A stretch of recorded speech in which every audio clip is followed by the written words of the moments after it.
y dijimos, pues no vamos a, la verdad, a publicar eso, está súper así chiquito, ¿no? Y por aquel entonces Marta Alvarado del 20 de noviembre, en ese mismo congreso presentó también su serie de bifenotípicas.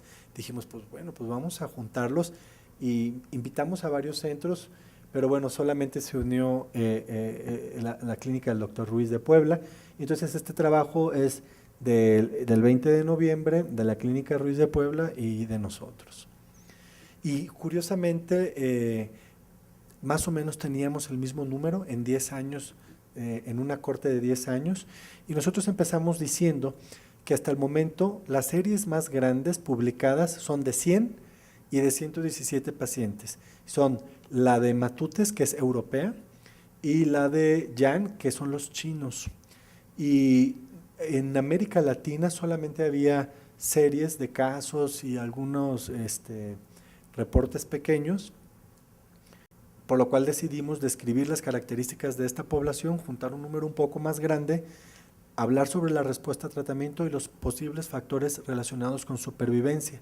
Entonces fue un estudio de corte retrospectiva en un periodo de 10 años de 3 centros hospitalarios que tienen experiencia en manejar leucemia aguda, y se incluyeron estas variables pues clínicas, de laboratorio, del inmunofenotipo, esquemas de tratamiento y análisis de supervivencia.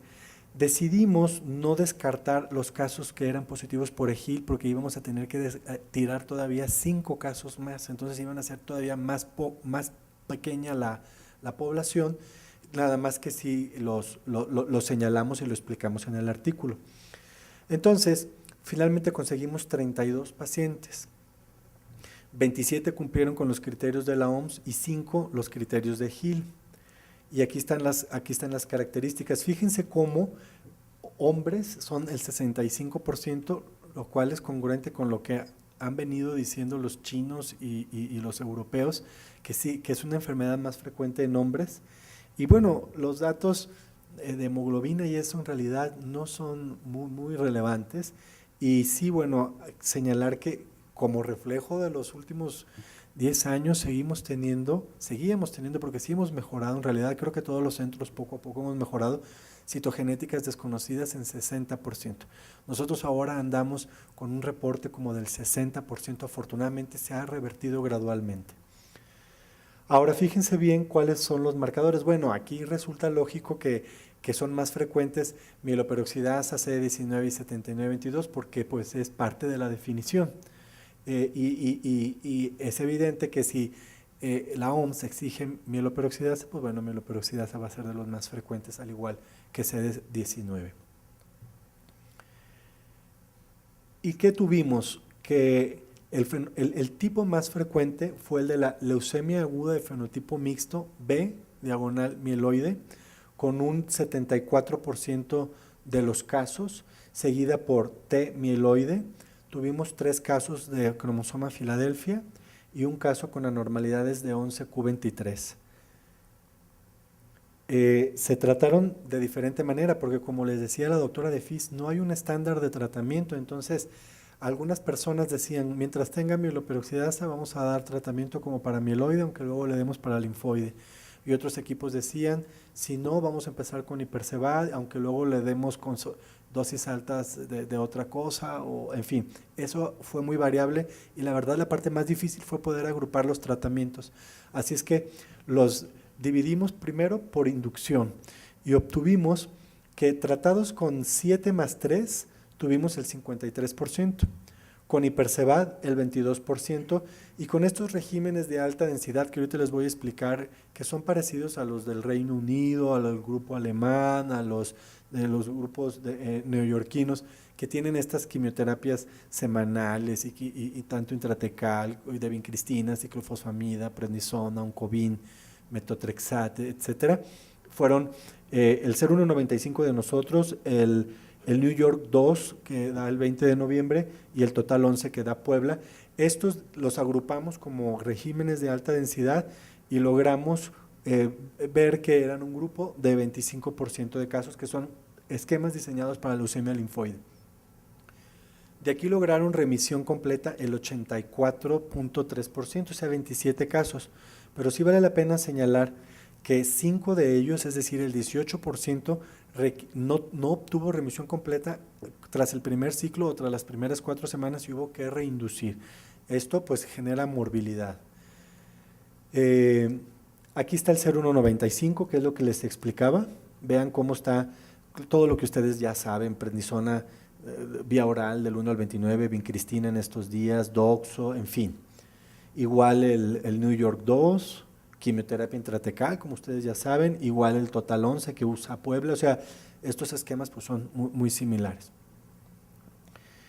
Y bueno, finalmente se fueron a terapia de consolidación con dosis altas de citarabina el 66.6% de los casos, y pudieron entrar a trasplante halogénico el 11.1%, y pudieron recibir esquemas de consolidación tipo para leucemia linfoide aguda el 22.2%. La idea también era darles mantenimiento. En algún momento se planeó darles mantenimiento como se hacen con las linfoides, y se planeó esto para 24 meses, como es con la mayoría de los pacientes, y esto se planeó que lo iban a recibir en el 77% de los casos, pero al final solo el 14.2% lo pudo recibir, y esto tiene que ver con las recaídas. Para el momento de este análisis había muerto el 75%, seguía vivo el 25%, y las causas de muerte aquí están ilustradas. Por recaída, fíjense bien, 55%, o sea, lo cual habla de una enfermedad agresiva. Primariamente refractarios el 16%. No sé si ustedes suman 55 más 16, andan alrededor del ¿qué? 70, 80% de los casos mueren por actividad de la enfermedad, lo cual quiere decir que es una enfermedad sumamente agresiva. Muertes en inducción, de verdad que estuvimos bastante bien, con un 4.1%. Nos llama la atención, no sé si es por la época, pero bueno, se nos murieron en consolidación el 12.5%, y muerte relacionada a trasplante el 4.1%. Finalmente, el 83% de los casos tuvo algo que ver en la mortalidad, tuvo algo que ver la progresión de la enfermedad. Aquí está la curva de supervivencia, que es, pues bueno, como ustedes la pueden apreciar, o sea, en caída.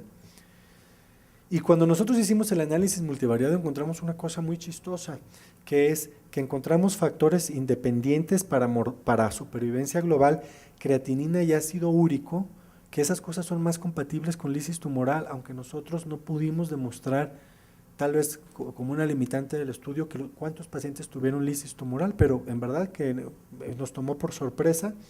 Y como ustedes pueden ver, la recaída es la que tiene el hazard ratio más alto y el valor de P también más significativo. Entonces, pues bueno, la recaída evidentemente que es